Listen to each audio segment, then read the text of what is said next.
Hi guys! Kamusta po kayo lahat? So ngayon ay gagawa tayo ng general reading kung ano lang makikita natin. And paalala lang po, hindi po lahat ay makaka-resonate. So take what resonate at leave what doesn't. And don't forget to hit like and subscribe para po updated kayo sa videos na i-upload ko. So ngayon tingnan natin ano makikita natin sa mga Libra. Libra, Sun, Moon, Rising, and Venus sign. Oops.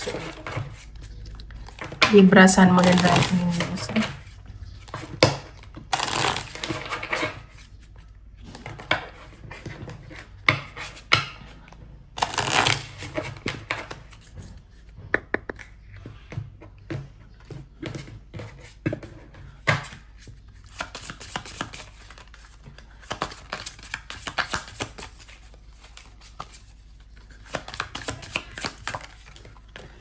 Okay, ang mga Libra ngayon, mga naguguluhan.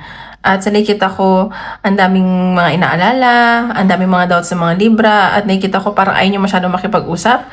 Parang gusto nyo ng clarity, pero walang dumarating na clarity sa inyo. Tingnan pa natin. May mga sitwasyon kayo sa buhay nyo ngayon na feeling nyo very uncertain. Ba't gano'n naman? Parang ano kayo, lutang, ganun. Mga Gemini, sorry baka din yung Gemini. Mga Libra. Ayan, bakit nai-stress sa mga Libra ngayon? Meron ba may sakit sa pamilya? Or may inaalala kayo dito na someone? Ayaw nyo talaga makipag-usap. Parang gusto nyo mapag-isa. Sobrang stress ang mga Libra ngayon. Anong nangyayari sa inyo? Parang nag-aalala kayo sa miyembro ng pamilya. Tinapan natin. Mga Libra, Sun, Moon, Rising, and Venus sign. Ayan. Okay. So, sa nakikita ko dito, may inaalala kayo dito na someone. And siguro hindi okay yung finances nyo. Or, yun yung iniisip nyo yung finances nyo. Gusto nyo mag-business. At nakikita ko, may paparating naman na sa inyo na abundance. And siguro maging patient ka lang. Mabagal lang siguro yung ng blessings. Pero parating pa rin yun. Ayan, no? Parang kailangan din mag-ingat ka. And sa nakikita ko, very emotional ang mga Libra ngayon. Ano ba? May nawala sa inyo? Bakit sad ang energy ng mga Libra ngayon? So, tingnan pa natin. Libra, Sun, Moon, Rising, and Venus sign. Tingnan pa natin. Sa mga Libra. Ayan. So, nakikita ko may ending na nangyari sa mga Libra at nag-aalala ka. And sa nakikita ko, parang hindi klaro sa'yo. Ano ba, nag-break ba kayo? Or may natapos dito na kontrata, trabaho? Ayan, may ending na nangyari. Sobrang nasasaktan ng mga Libra ngayon.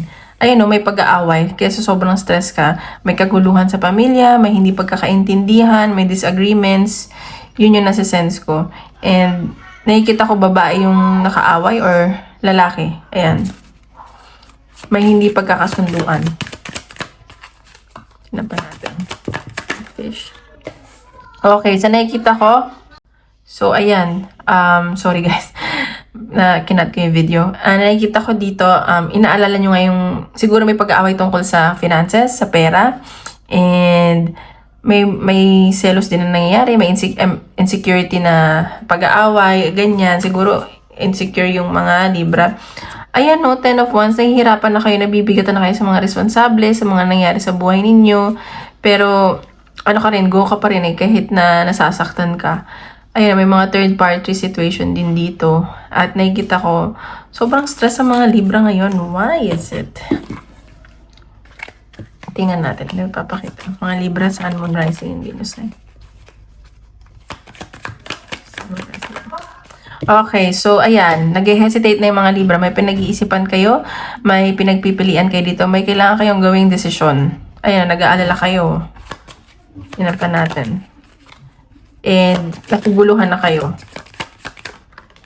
Schedule. Ayan, so may mga pinagpaplanuhan kayo dito.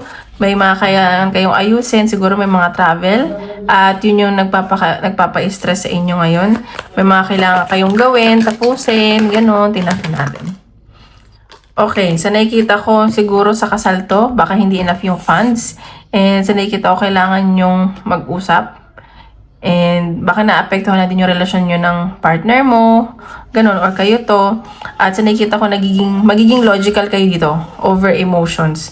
Ayan, so mag-ingat lang kasi baka may mangyari. Ayan o, marami talagang hindi pagkakaunawaan, mga hindi nakakasundo ang mga Libra. Bakit? Ano nangyayari sa inyo mga Libra? Ayan, kailangan nyo daw maging neutral. Yun yung sinasabi. Tanapan natin. Sign ng universe. You are cursed. So, ayan. So, mag-ingat kayo. Maraming naiinggit sa inyo, nagagalit. May mga sinusumpa dito. Ayan. So, mag-ingat lang mga Libra, okay? So, tingnan pa natin. Mga Libra.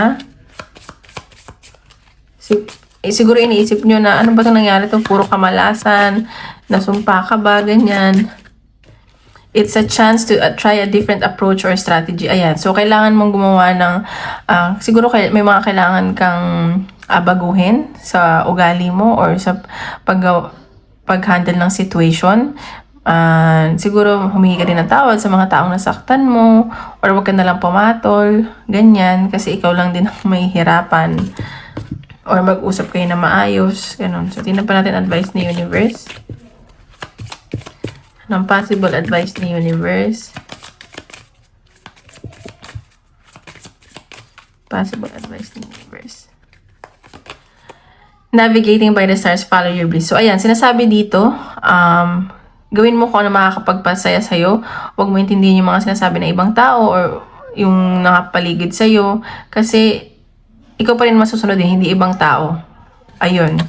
Yun yung nasa-sense ko. Okay? So, yun lang po. Maraming salamat po.